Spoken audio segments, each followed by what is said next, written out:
இன்றைக்கி எங்களோட evening routine ஒரு திருக்குறள் படிக்கிறது. என்னோட திருக்குறள், ஈன்ற பொழுதின் பெரிதுவக்கும் தன் மகனை சான்றோர் என கேட்ட தாய். சித்து, நீங்கள் சொல்லுங்கள். ஈன்ற பொழுதின் பெரிதுவக்கும் தன் மகனை சான்றோர் என கேட்ட தாய். அதோட மீனிங் என்னப்பா? ஈன்ற பொழுதுன்னா மம்மி வந்து ஒர்க் பண்ணும்போது ஹாப்பியாக இருந்தாங்க எடுத்தோம். அதையும் விட ஹாப்பியாக இருக்கணும்னா மிஸ் வந்து நல்ல பையனாக இருக்கான் அப்படின்னு சொல்லணும்.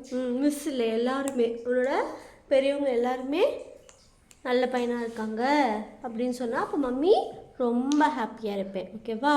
டிசிப்ளின்டாக இருக்காங்க, தம்பி ரொம்ப நல்ல பையனாக இருக்காங்க அப்படின்னு சொல்லும்போது மம்மி ரொம்ப ஹாப்பியாக இருப்பீங்க. ஓகேவா? இன்னைக்கு திருக்குறள் என்ன படித்தோம்? ஈன்ற பொழுதின் பெரிதுவக்கும் தன் மகனை சான்றோர் என கேட்ட தாய். Very good. இப்போது பெரிய குட்டன் சொல்லிட்டாங்க. என்னோட குட்டி பையன் என்ன சொல்கிறாருன்னு கேட்போம். தண்ணி குடிச்சிக்கிட்டு இருக்காரு. ஒரு 2 minutes வந்துடுவார்.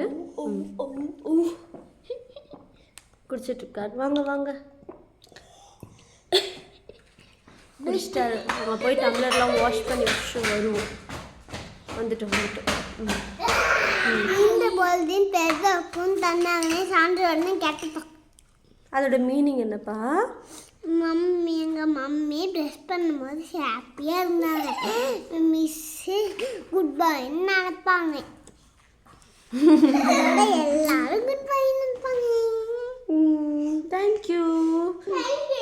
நீங்களும் உங்கள் பசங்களுக்கு டெய்லி ஒரு திருக்குறள் சொல்லிக் கொடுங்க. நல்லதே சொல்லுவோம், நல்லாவே வளர்ப்போம். பாய் பாய். பாய். நான் ஃப்ளைங் கிஸ் கொடுங்க. கஷ்டம் சொல்லுவோம்.